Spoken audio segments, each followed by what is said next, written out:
Así que antes de ir a Marcos 7, que va a ser nuestro texto principal hoy, queremos mirar 1 Timoteo capítulo 3, versículo 14. Y queremos responder a la pregunta, ¿qué es una iglesia? Parece una pregunta básica y quizás muchos de nosotros pensamos que sabemos lo que es una iglesia, pero muchas veces tenemos conceptos culturales, conceptos religiosos que no necesariamente concuerdan con lo que la Biblia enseña que es la iglesia. Yo no voy a pasar mucho tiempo en esto porque no es la idea del mensaje de hoy, pero sí quería brevemente pasar unos minutos respondiendo a la pregunta ¿qué es la iglesia? Versículo 14 del capítulo 3 de 1 Timoteo, Pablo va a responderle a este pastor más joven, a este delegado apostólico que está en Éfeso, la pregunta, o le va a ayudar a entender más acerca de la iglesia, que él estaba pastoreando y estableciendo y buscando establecer pastores y ancianos. Dice, te escribo estas cosas, Pablo, a Timoteo, esperando ir a ti pronto, pero en caso que me tarde, es decir, yo no sé cuándo voy a llegar, te escribo para que sepas cómo debe conducirse uno en la casa de Dios. Una de las descripciones que la Biblia da de la iglesia es la casa de Dios. Ahora, no hay nada místico, no hay nada particularmente especial de estas paredes y esta construcción no tiene nada santo en sí mismo. Cuando la Biblia habla de la casa de Dios no está describiendo, como lo era en el Antiguo Testamento, que ese lugar físico sí tenía algo especial. En el Nuevo Testamento ya no hay nada particularmente especial del edificio en que uno se junta. De hecho, había veces que la iglesia no podía y hasta el día de hoy no podía juntarse en un edificio. Sino que la casa de Dios tiene que ver más con el concepto de la familia de Dios. Que una de las descripciones que la Biblia nos da es que la iglesia es una familia. Lo otro que dice que es la iglesia, y la palabra iglesia tiene que ver con aquellos que han sido llamados fuera de este mundo para seguir a Jesucristo, han sido llamados por gracia. La iglesia no está compuesta de personas que son moralmente mejores que otras. Si vos estás acá y pensás, bueno, yo no soy como los que están acá, en realidad tenemos algo en común, es que todos somos pecadores, todos necesitamos a un Salvador, lo que pasa es que algunos no se dan cuenta que necesitan un Salvador. Y el cristiano meramente es una persona que vio su necesidad de un Salvador y por la gracia de Dios respondió en fe y en arrepentimiento.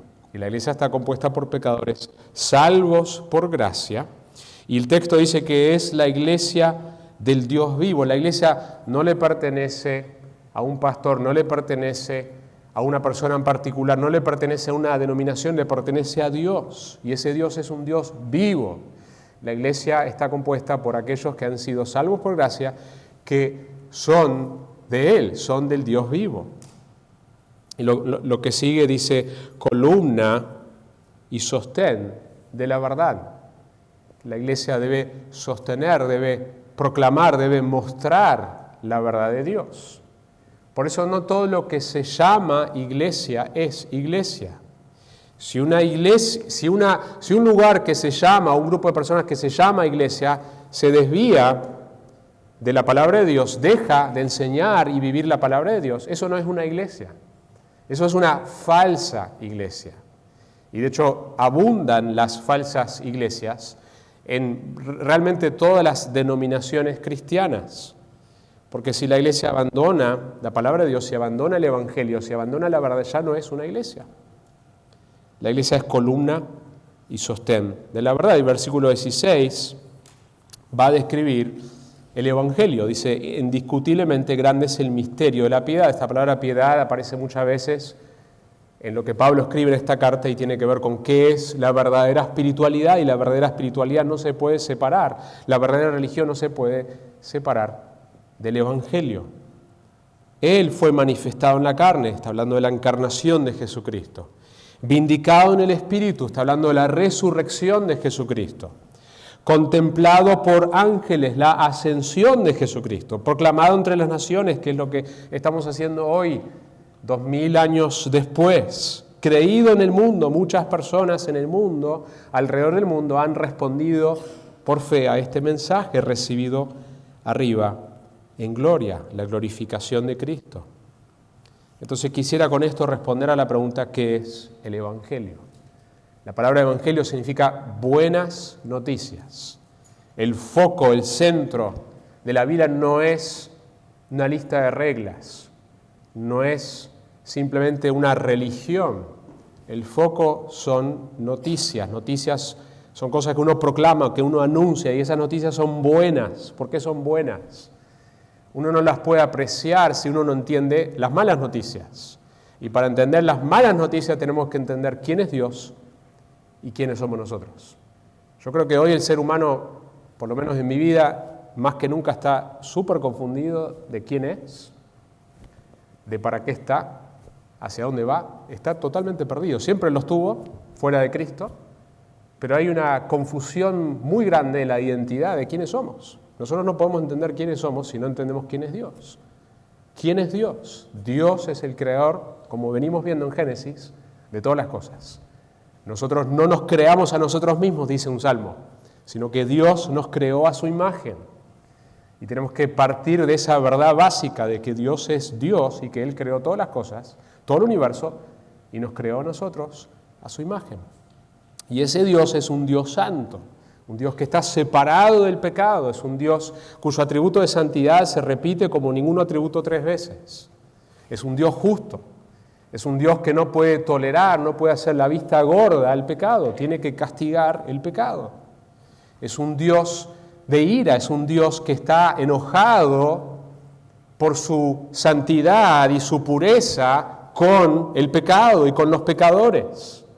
La Biblia dice que si estamos fuera de Cristo, la ira de Dios está sobre esa persona. Si vos estás sin Jesucristo como tu Salvador y tu Señor personal, la ira de Dios reposa sobre vos. No hay peor lugar que eso, que la ira de Dios Todopoderoso reposa sobre vos. Y eso es lo que la Biblia enseña. Pero ese mismo Dios, que es un Dios justo, que es un Dios santo, que es un Dios de ira, es un Dios de amor, es un Dios de gracia. Es un Dios de misericordia, que de tal manera nos dice Juan 3:16, un texto tan conocido, ¿no? Porque de tal manera Dios amó al mundo, que dio a su único Hijo para que todo aquel que crea en Él no se pierda, sino tenga vida eterna. Que Dios se complace en salvar pecadores porque Dios es un Dios misericordioso. Dios es lento para la ira, pero es abundante en misericordia. La Biblia dice que nosotros, ¿quiénes somos? Creados a la imagen de Dios, pero que también somos aquellos que hemos violado la ley de Dios, que nacemos con una condición pecaminosa, que nacemos con condenación, que estamos separados de Dios. Esa es nuestra realidad. Nosotros nacemos con una inclinación hacia el mal. Fuimos creados a la imagen de Dios, sí. Somos lo mejor de la creación, pero también somos lo peor de la creación. ¿Quién es Jesucristo? Jesucristo es 100% Dios y 100% hombre. Solo Él vivió la vida perfecta, que ninguno de nosotros jamás podríamos vivir. ¿Qué fue lo que hizo? Fue a la cruz para morir. No como un mártir, no como un ejemplo, murió para tomar la copa amarga de la ira de Dios, para que nosotros no tengamos que beber esa copa. Murió para tomar el castigo que te correspondía a vos. Esa fue la razón. Y no solamente murió, sino que resucitó al tercer día, demostrando que Él era Dios, demostrando que Dios estaba satisfecho con ese sacrificio. ¿Qué hacemos con ese mensaje? Respondemos en fe y en arrepentimiento. No alcanza a saber eso. Necesitamos responder, no con buenas obras, que son como trapos sucios, no intentando hacer algo para remediar nuestra situación, porque no podemos remediar nuestra situación, sino viniendo con las manos vacías y diciendo, Señor, yo soy un pecador y te necesito como mi Salvador y como mi Señor. Ese es el Evangelio. Y la razón de por qué son noticias tan buenas es porque el problema más grande que el ser humano tiene no es económico, no es social, no es educación, no es inmigración, no es de enfermedad, es un problema de pecado contra un Dios santo, que no se puede resolver por la eternidad. Por la eternidad ya no hay respuesta, no hay manera, no hay vuelta atrás. Se responde acá en la tierra a ese mensaje a través de la fe y el arrepentimiento. Y Dios nos da, por gracia, como un regalo, la vida eterna cuando venimos a Él, con las manos vacías. Cuando lo hacemos, entramos a la iglesia. somos parte de la iglesia invisible y esa profesión inicial debe entonces manifestarse en una iglesia local. Así que, ¿qué es una iglesia? La iglesia es un grupo de personas que profesan ser cristianos, que celebran la Santa Cena, que han entrado a la iglesia a través de la fe y el arrepentimiento y a través del bautismo como una expresión de obediencia de esa fe inicial que han tenido en Cristo. Y nos juntamos para escuchar la palabra de Dios proclamada y buscamos extender su reino a través de hacer discípulos y plantar más iglesias. Cuando esta iglesia decidimos llamarnos iglesia bíblica reformada, lo que estamos diciendo es que nuestro deseo, nuestra intención, nuestro deber es que la Escritura sea lo que gobierne todo lo que hacemos. La Escritura tiene que ser lo que gobierna todo lo que nosotros hacemos. Martin Lloyd-Jones fue un gran predicador galés del siglo XX. No sé cuántos conocen su historia, pero él dejó su profesión médica para dedicarse a la predicación, para dedicarse a ser un ministro, para ser un pastor. Y probablemente lo hizo por lo menos dos razones. Veía una ausencia de buena predicación bíblica y dijo, tiene que haber una manera de poder hacer esto mejor. Voy a aprender a predicar las Escrituras porque es un desastre como se está predicando la Biblia. Él veía la ausencia de buena predicación bíblica, predicación que se enfoque en el texto realmente y que lo comunique claramente. Entonces voy a estudiar y ver cómo predicar fielmente esto. Y la segunda razón es que él veía en su profesión médica que él podía ayudar vidas a sanar cuerpos, pero que su profesión médica se limitaba a eso. Y tenía una carga de poder ayudar almas por la eternidad. Y entonces se entregó al ministerio pastoral. Y él dijo, hay una frase de él sobre el punto de la palabra de Dios, dice, sin lugar a dudas, escuchen esto, todos los problemas de la iglesia hoy, todos, y todos los problemas del mundo se deben a una desviación de la autoridad de la palabra. Qué declaración, ¿no? Todos los problemas de la iglesia y del mundo se deben a una sola cosa, la desviación de la autoridad de la palabra de Dios. Entonces queremos responder a esta pregunta, ¿qué es una iglesia bíblica? Y con esto queremos hablar de lo que se llama la sola Escritura. Y esta frase viene del tiempo de la Reforma, que ahora celebramos en el mes de octubre, el 31 de octubre. Para los cristianos se trata principalmente de recordar una fecha que no tiene que ver con Halloween, sino que tiene que ver con recordar una fecha clave en la historia de nuestra fe cristiana, que es lo que ocurrió en el año 1517, el 31 de octubre, donde hubo un regreso a la Biblia, un regreso a la salvación por gracia, un regreso a la salvación por fe, un regreso a que es solo Cristo que salva, un regreso a que es solo para la gloria de Dios. Así que la idea central de este mensaje de hoy es que la palabra de Dios es nuestra autoridad final y no la tradición. Y yo quería que en este aniversario recordemos esto. Ya es un mensaje que lo he predicado antes, pero como Pedro le dice a sus lectores, les va a recordar cosas que ellos ya saben. Entonces la palabra de Dios es nuestra autoridad final, no la tradición. Y quisiera hablar un poco de la Reforma, ya que se acerca la celebración en el mes de octubre, que nos ayuda a entender más de dónde viene esta frase sola Escritura, cuál es el contexto. Bueno, hay una situación específica que por eso hablamos del 31 de octubre de 1517, donde Martín Lutero, un monje en la Iglesia Católica Romana, coloca 95 tesis en la puerta de la iglesia. Lo que muchos no saben es que eso lo colocó en latín, no lo colocó en alemán, que era el idioma que la gente hablaba. Él lo coloca en latín porque él quería tener una discusión interna con otros colegas de cosas que él veía en la iglesia cristiana que le preocupaban, que no parecían alinearse con lo que él veía en las Escrituras. Entonces fueron como 95 puntos para discutir dentro de la iglesia y con algunos colegas. Lo que él no se imaginaba es que alguien iba a traducir eso, y si fuera el día de hoy sería algo en YouTube, algo en Twitter, algo en Facebook, Instagram, que vuelve viral. Que alguien lo tradujo y justo estaba el tiempo en la imprenta y esto se distribuyó por todo el país. Y esto fue como incendió lo que ahora conocemos como la Reforma Protestante.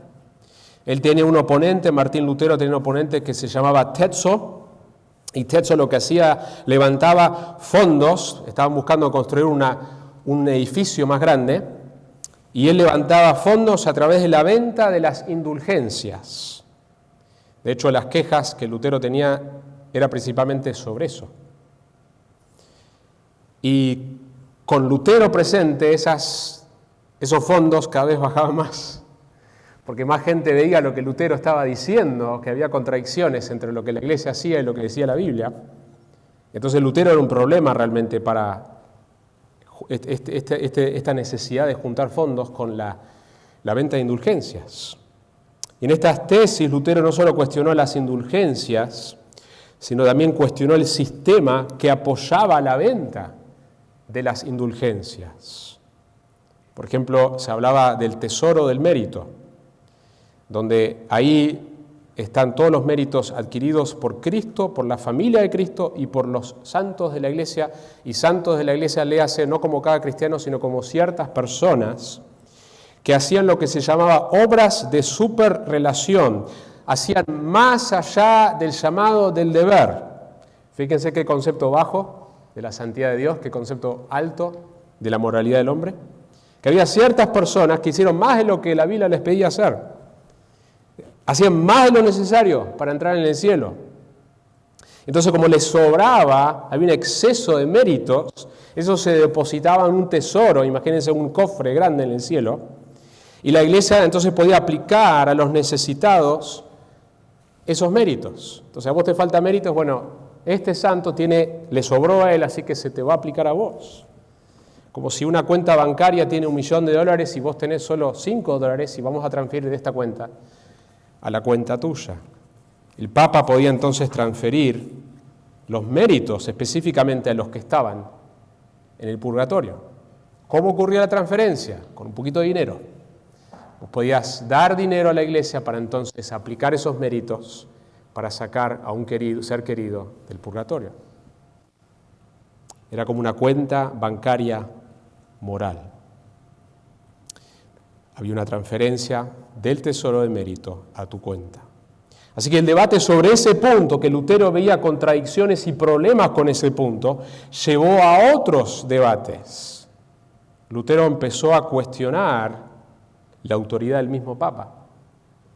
Lutero tenía preguntas sobre lo que el Papa había dicho, la infalibilidad papal, que el Papa no se equivoca cuando habla ex cátedra, no fue oficial hasta más adelante, pero se asumió que el Papa hablaba infaliblemente.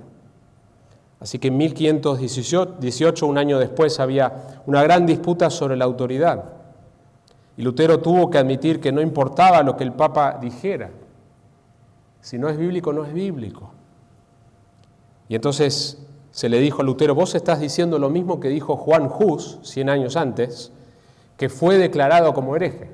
Es decir, sos un hereje. Hay un debate clave que ocurrió en el año 1519, 2 años después de la fecha que nosotros atribuimos a la Reforma, con John Eck. Y John Eck sacó a relucir principios que ya se habían planteado antes y que la Iglesia había condenado a Hus.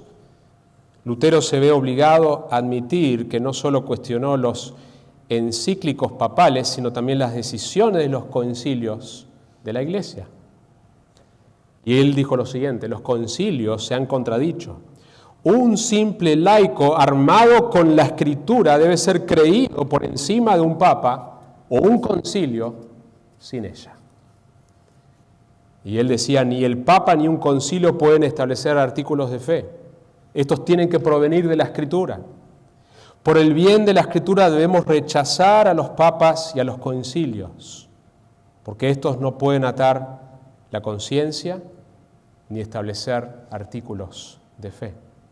Y tenemos la frase famosa entonces en el año 1521, a menos que esté convencido por la Sagrada Escritura o por una razón evidente, no puedo retractarme porque mi conciencia está cautiva a la palabra de Dios. Y actuar contra la conciencia no es correcto ni seguro. Aquí estoy, que Dios me ayude. No puedo hacer otra cosa. Lo que él afirmaba es que solo Dios puede atar la conciencia absolutamente. Y lo que la sola Escritura afirma es que lo único que tiene poder para atar mi conciencia, es decir, lo único que tiene poder para dictar cómo yo debo creer y cómo yo debo vivir es la palabra de Dios. Esto no significa que no sirve de nada la tradición y el razonamiento, pero que el árbitro final es la Biblia. Y por eso nosotros queremos que nuestra iglesia sea conocida por una iglesia que está comprometida con la autoría de la Biblia. La pregunta es, ¿qué pensaría Jesús de esos debates del tiempo de la Reforma? ¿Hay una manera de saber qué hubiera dicho Jesús de esos debates? ¿Cuál es la relación entre la tradición y las Escrituras, que fue lo que se estaba planteando? Y esto vamos a encontrar respuestas a esto en Marcos capítulo 7. Así que les invito a que vean conmigo el capítulo 7 del Evangelio de Marcos. Y quisiera observar brevemente 5 cosas que podemos aprender acerca de la sola Escritura, acerca de la relación de la tradición y de las Escrituras de Marcos capítulo 7.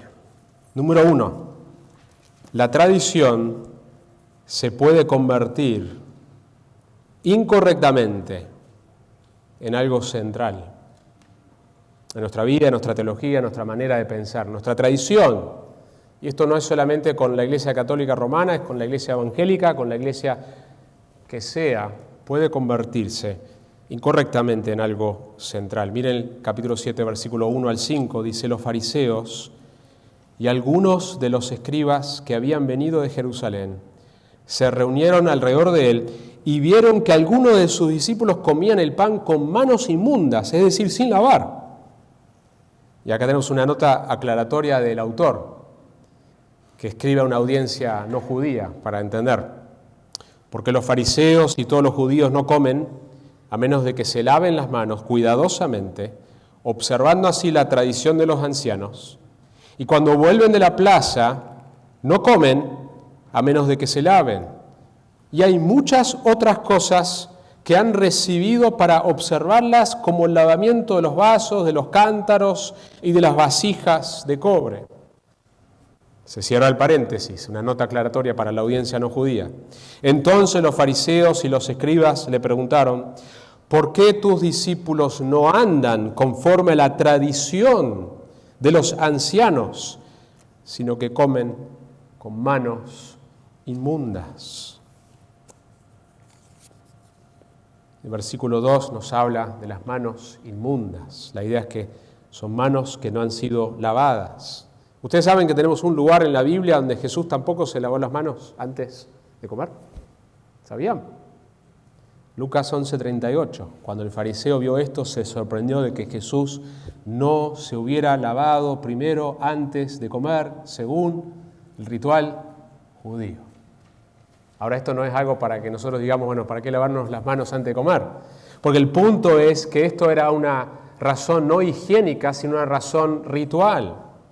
Pero el Hijo de Dios, sin pecado, totalmente puro, no se lavó sus manos en una ocasión, por lo menos, que el texto observa, y el fariseo está sorprendido. ¿Cómo puede ser que él no se haya lavado las manos? Según, no el higiene, sino según el ritual judío. Porque el ritual tenía que ver con esto. Los judíos se veían de una manera desequilibrada. Nosotros somos el pueblo de Dios y ya por haber nacido de Abraham automáticamente tenemos el favor de Dios. No hay necesidad de fe y arrepentimiento. No lo veían eso con claridad. Y nosotros tenemos que ser puros, y si rozamos en el mercado con un no judío, con un gentil, ya nos ensuciamos y tenemos que lavarnos las manos. Ese era el concepto, no era algo higiénico, sino era algo más espiritual para ellos, era algo ritual. De hecho, el texto lo repite varias veces, versículo 3, versículo 5, la tradición de los ancianos. La motivación acá es cuidar la tradición. El enojo de los líderes religiosos no es que se está violando la Biblia, se está violando la tradición. Versículo 5 dice que es conforme a la tradición de los ancianos. No lo están haciendo conforme a la tradición de los ancianos. Versículo 4 habla de aquellas cosas que han recibido, una tradición oral. Versículo 13, algo que se ha transmitido. De hecho, sabemos que Pablo era de esta manera de pensar antes de convertirse. Gálatas 1:14 dice, como yo, Pablo, aventajaba en el judaísmo a muchos de mis compatriotas contemporáneos, mostrando mucho más celo por la palabra de Dios, no, por las tradiciones de mis antepasados. Si querés ver a un Jesús enojado, lee el capítulo 23 de Mateo, donde Jesús está indignado, donde va a repetir la palabra hipócrita, hipócrita, hipócritas, con los fariseos que están enfocados en su tradición. El 23-25 dice, «Ay de vosotros escribas y fariseos hipócritas, porque limpiáis el exterior del vaso y del plato, pero por dentro están llenos de robo y de desenfreno». Mis hermanos, el problema de exaltar la tradición por encima de la revelación bíblica es un problema de toda la historia del pueblo de Dios, donde tantas veces nos hemos desviado de que la Biblia sea central. El rabino Eleazar decía, el que expone las Escrituras en oposición a la tradición no tiene parte en el mundo venidero. La Mishnah, una colección de tradiciones judías del Talmud, anota, es mayor ofensa enseñar algo contrario a la voz de los rabinos que contradecir las mismas Escrituras. Tremendo, ¿no? Y esto estaba pasando en el primer siglo, es lo que estaba pasando en el tiempo de Lutero y pasa hoy. Pasa hoy, no solamente en alguna rama en particular, en todas las ramas del cristianismo pasa esto. No hay nada nuevo bajo el sol. En el tiempo del Antiguo Testamento, en el tiempo de Isaías también, Dios llama al pueblo a arrepentirse porque dice, ustedes están adorándome con mis labios, pero sus corazones están lejos. Así que, mis hermanos, una de las aplicaciones de este primer punto es que nosotros debemos adorar a Dios en espíritu y en verdad. A Dios no le interesa nuestros actos religiosos externos. Él lo que quiere es tu corazón. Quiere que vos lo conozcas, que vos te acerques a Él en fe y en arrepentimiento, que disfrutes de su palabra, de la gracia, del mensaje del Evangelio transformador. Número 2. Cuando la tradición se coloca en el centro, la adoración se vuelve algo hecho en hipocresía, meramente con los labios, pero con el corazón lejos. Miren capítulo 7, versículo 6, y él les dijo, bien profetizó Isaías de vosotros hipócritas, como está escrito. Este pueblo con los labios me honra, pero su corazón está muy lejos de mí. Dios le interesa dónde está tu corazón. La palabra hipócrita tiene que ver con una persona que se esconde o trata de esconder sus verdaderas intenciones bajo la palabra hipo, en griego, hipócrita, hipo, tiene que ver con bajo, una máscara de pretendida virtud. Quiere parecer bueno, quiere parecer religioso, quiere parecer una persona buena. Pero lo que Jesús le dice, el corazón de ustedes está lejos, está lejos. Versículo 7, mas en vano me rinden culto, enseñando como doctrinas, preceptos de hombres. Hay de nosotros, Iglesia Bíblica Reformada, si enseñamos en este púlpito o en cualquier contexto, diciendo esto es lo que Dios dice cuando en realidad es una tradición nuestra. Cuidado, que el Señor nos guarde de eso. La tercera cosa que vemos en el pasaje es que cuando la tradición se coloca en el centro, se deja a un lado el mandamiento de Dios, versículo 8. Dejando el mandamiento de Dios, os aferráis a la tradición de los hombres. Dejan a un costado el mandamiento de Dios para aferrarse a la tradición de los hombres. Hay una cita preciosa acerca de por qué la Reforma dio vuelta al mundo. Historiadores no cristianos reconocen algo cambió el mundo con la Reforma protestante. Dice lo siguiente esta cita, dice, ellos no estaban tratando de cambiar el mundo. Todo lo que querían era volver a la Biblia. Pero el regreso a la Biblia cambió el mundo. Así es como Lutero describió la Reforma. Me opuse a las indulgencias y a todos los papistas.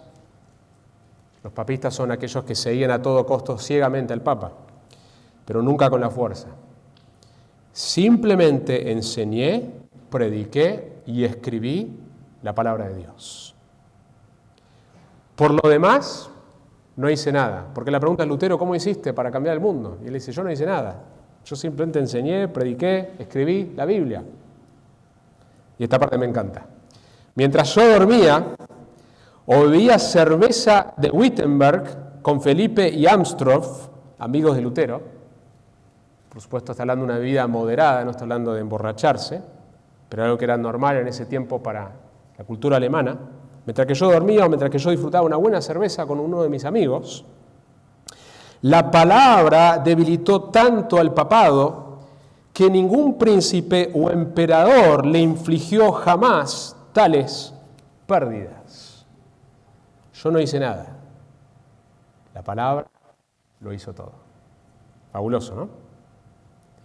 Así que, mis hermanos, mientras que esta iglesia está comprometida a enseñar, como es nuestro lema, y vivir el cristianismo bíblico, Dios en su gracia hará cosas preciosas, conforme a su voluntad soberana, porque Dios siempre usa su palabra para lograr sus propósitos. La cuarta cosa es que cuando la tradición se coloca en el centro, se viola el mandamiento de Dios para guardar la tradición. Miren el versículo 9 hasta el versículo 11.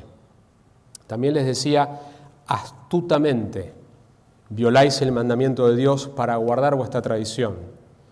Porque Moisés dijo, honra a tu padre y a tu madre, y el que habla mal de su padre o de su madre que muera, pero vosotros decís, si un hombre dice al padre o a la madre, cualquier cosa mía con que pudieras beneficiarte es corbán, es decir, ofrenda a Dios, ya no le dejáis hacer nada a favor de su padre o de su madre. Había una práctica que Jesús está confrontando a modo de ejemplo, donde los judíos lo que hacían es dedicaban algo a Dios, una riqueza material, y decían, esto le pertenece a Dios, y por lo tanto cuando los padres tenían necesidad, no puedo darte esto porque esto yo ya lo consagré a Dios. Y Jesús dice, están astutamente buscando seguir esa tradición para poder dejar al lado la palabra de Dios. Otro escritor del tiempo habla de la tradición elevada por encima de la palabra, dice, el oponerse a la palabra de los escribas es digno de mayor castigo que oponerse a la palabra de la Biblia. Tremendo. La quinta y última cosa es que cuando la tradición se coloca en el centro, tendemos a juzgar erróneamente dónde yace el verdadero problema del hombre. Cuando nosotros elevamos la tradición o ponemos la tradición en el medio, en el centro, no entendemos cuál es el verdadero problema. Versículo 14 al 23 nos habla de esto. Dice así, llamando de nuevo a la multitud, les decía, escuchadme todos y entended. No hay nada fuera del hombre que al entrar en él pueda contaminarlo, sino lo que sale del hombre es lo que contamina al hombre. Si alguno tiene oídos para oír, que oiga. Y cuando dejó la multitud y entró en la casa, sus discípulos le preguntaban acerca de la parábola y él les dijo, también vosotros sois falta de entendimiento, ¿no comprendéis que todo lo que de afuera entra al hombre no le puede contaminar? Porque no entra en su corazón, sino en el estómago y se elimina. Y hay un paréntesis nuevamente del autor aclarando una audiencia no judía, declarando así limpios todos los alimentos, que entre paréntesis, para el cristiano, conforme a lo que Jesús hizo acá y lo que el autor nos dice que él hizo, no hay un alimento que no sea puro, que nos separe de Dios por comer tal alimento.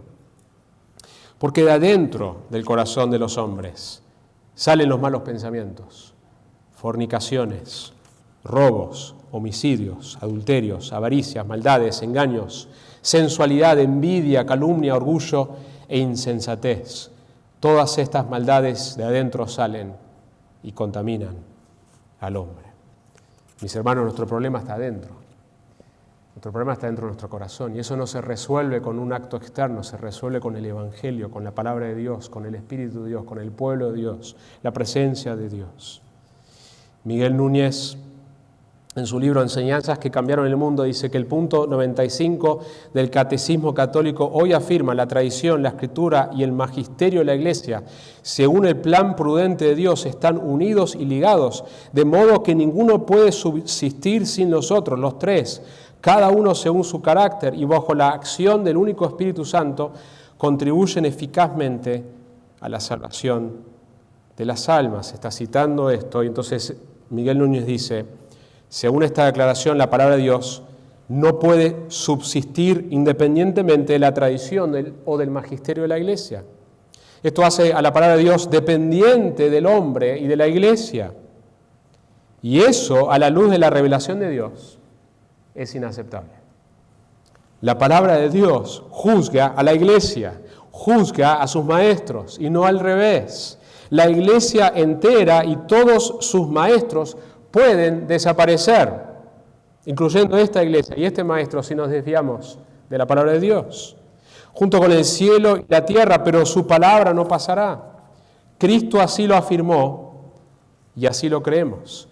Es una afrenta a la palabra de Dios equiparla con la tradición o las enseñanzas de cualquier sacerdote, pastor, obispo, cardenal, papa, concilio o confesión de fe, aunque sean nuestras propias confesiones de fe.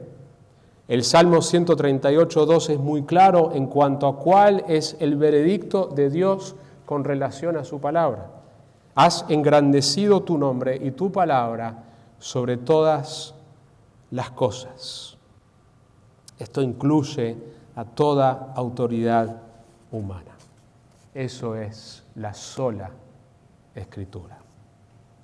Quisiera terminar simplemente a modo celebración de aniversario. Quería mirar este pasaje, quería darnos un norte sobre qué es una iglesia bíblica y la centralidad de la palabra que tiene que ocupar en nuestra vida.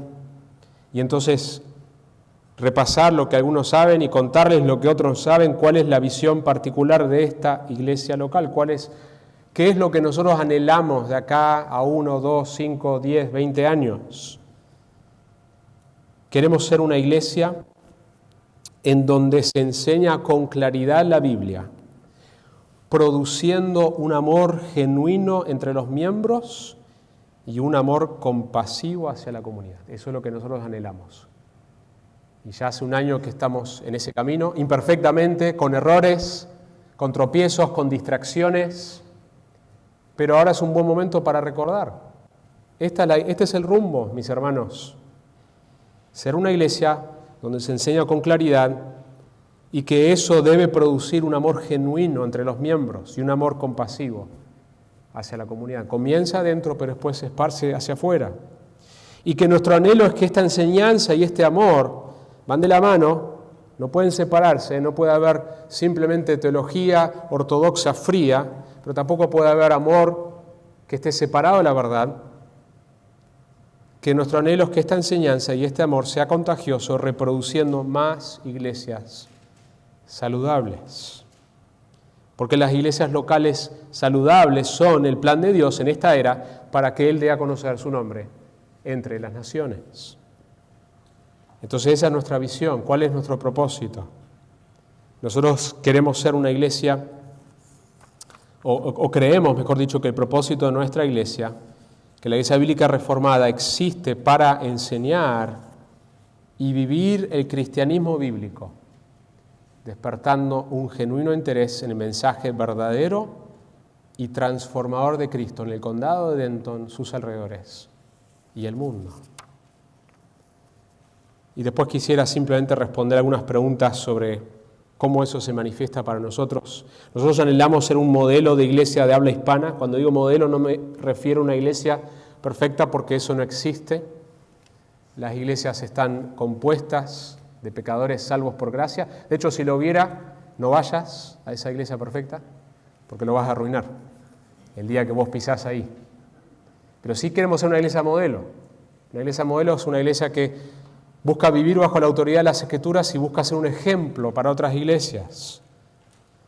Queremos ser un lugar de entrenamiento para futuros misioneros que podrían tener una experiencia de entrenamiento transcultural cerca. Queremos entrenar a pastores de la zona y del mundo.